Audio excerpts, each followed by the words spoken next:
여러분 안녕하세요. 지금 미국에서 중공의 하이크 비전, 채장 다이와 테크놀로지 등 감시 카메라 전문 기업 5군데를 또 제재한다는 뉴스가 올라오고 있습니다. 그 이전에요.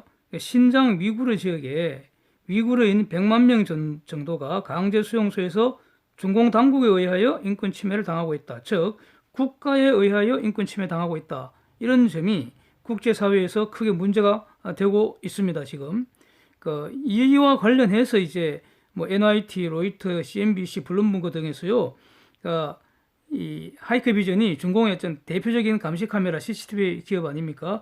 이거를 제재한다 이렇게 이제 보도가 나왔는데 조금 전에요 블룸버그에서는 이 하이크비전 포함해서 채장 다이와 테크놀로지 등 무려 5개 기업을 화웨이처럼 미국 기업이 거래 금지하는 이 블랙리스트에 올린다. 이렇게 이제 기업이 확대돼서 보도가 되고 있습니다.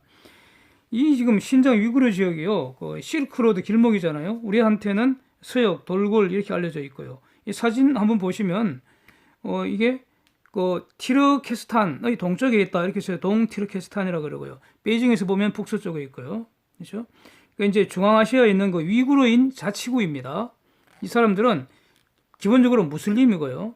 그다음에 투르크 족속이기 때문에 터키하고 매우 가깝습니다. 그래서 여기서 독립운동하다가 만약 망명을 한다면 주로 터키로 간다고 합니다. 최근 역사를 제가 한번 위키피디아에서 조사를 했더니 1933년에 동티르케스탄 제1공화국이 수립이 됐는데 3개월 후에 어떻게 소멸됐고요. 1944년에 다시 설립이 됐다가 이제 1949년에 중공에 의하여 강제로 병합이 됐습니다. 여기에서 이제 중공과의 지금 악연이 최근 시작된 거죠. 최근의 악연은 1955년에 신장 위구르 자치구가 되어서 오늘에 이르고 있습니다. 그러니까 이게 지금 1대1로의 거점이니까요. 북경에서는 이 중국 사람들이 이쪽으로 대거 이주를 시켰죠. 이주 정책을 폈죠. 이제 분리 독립운하는 위구르인과 계속 이제 마찰이 일어나고, 그러면 그 마찰을 일으킨 위구르인들을 강제 수용해버린 거죠. 그 숫자가 지금 100만 명에 이르고 있고, 여기에서 국가에 의한 인권범죄, 자행되고 있다라는 주장이 계속 제기가 되었습니다. 유엔에서 계속 제기됐고요. 미국이 제기를 계속 해왔고요. 얼마 전에는 터키에서 아주 강력하게 문제 제기를 했습니다. 근데 중공의 답변은 늘 뻔한 거죠. 우리는 직업 재학 교육을 위한 캠프를 운영하고 있을 뿐이다. 강제 수용소 따위는 없다. 지금 북공이 답변하고 하는 거 비슷한 것 같아요. 예. 예. 그러면서 우리는 이 폭력 입사하는 무슬림들 테러 방지 차원에서 이렇게 대응하고 있다. 이렇게 이제 답변하고 있습니다. 근데 여기 있던 사람들 이제 말들을 종합하면은 들어가면 DNA 샘플 강제로 제출해야 되고요. 안면 인식 감시 카메라 감시를 받게 되고, 이제 이런 감시 카메라 시스템이 얼굴 인식하고 걸음걸이나 신체 특징 이런 걸 다 이제 데이터베이스로 가지고 있다가 어떤 용의자를 특징을 해버리면은 그게 어느 곳에 있던 중공 전역에서는 그대로 추적, 감시, 필요하면 체포 이렇게 가능하다는 겁니다.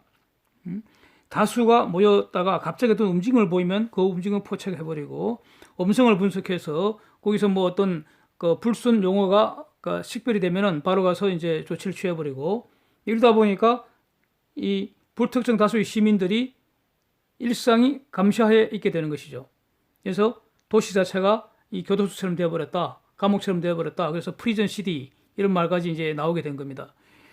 이와 이제 관련해서 지난달에 미 의회에 한 40여 명의 의원들이 서명한 레터, 서한을 트럼프에게 전달했는데, 여기에서 주장하기를 이런 감시 시스템, 감시 카메라에 의한 불특정 다수 시민들에 대한 감시 시스템, 이거를 아까 말한 하이크 비전이나 이런 회사들을 포함한 5개 회사 뒤에 중공 당국이 있다는 거죠. 국가가 이런 회사를 통해서 이런 감시 시스템을 유지, 관리, 감독이 하고 있다는 거죠. 이런 행위들은 may constitute crimes against humanity, 인권에 대한 범죄를 구성할 수 있다.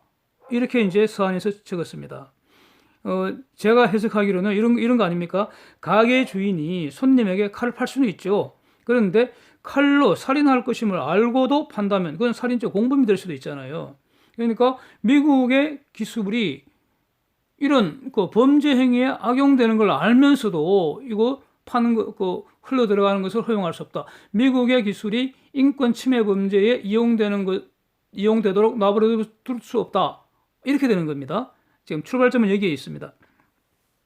그래서 지금 이거 상무부에서 검토하고 있다는데 몇 주 걸린다 이렇게 이제 보도가 되고 있는 겁니다. 우리가 지금 최근에 화웨이를 제지했지 않습니까? 이 화웨이를 제재한 논거와 이 하이크비전 등 그 감시 카메라 5개 기업을 제재하는 건 논거가 다릅니다. 이걸 좀 잘 정리를 해보겠습니다. 화웨이 제재 논거는요, 그러니까 중공 국가와 연결되어 있는 이 화웨이가 백도어라는 기술을 사용해서 정보를 필요할 때 정보를 탈취해 갈 수가 있을 뿐만 아니라 중공이 정보법에 따라서 중공 당국이 화웨이에 대해서 자료 제출 명령을 하면은 화웨이가 이를 거부할 근거가 없다는 겁니다. 이런 것 때문에 국가 안보에 위해가 되기에 화웨이를 제재해야 된다 이겁니다. 그런데 하이크비전을 제재하는 논리는 미국의 기술이 국가적 인권 범죄에 사용되는 거 허용할 수 없다 이겁니다. 가령 한 국가 내에서 개인이나 조직이 인권을 침해하면은 그러면 국가가 막아야 되잖아요. 국가의 목적은 인권을 보호하는 데 있으니까요. 그러니까 인권 침해 대표적인 게 누가 갑이를 두들겨 패는 거 아닙니까? 아니면 돈을 훔친다거나 이게 다 이제 신체의 안전, 재산권 이런 걸 침해하는 거니까요. 그러면 이제 국가가 나서서 이거 지켜주지 않습니까? 그런데 국가가 이 밑에 회사를 이용해서 불특정 다수 시민들 인권을 이렇게 침해하면은 이건 어떻게 해야 됩니까? 바로 이런 상황인 겁니다.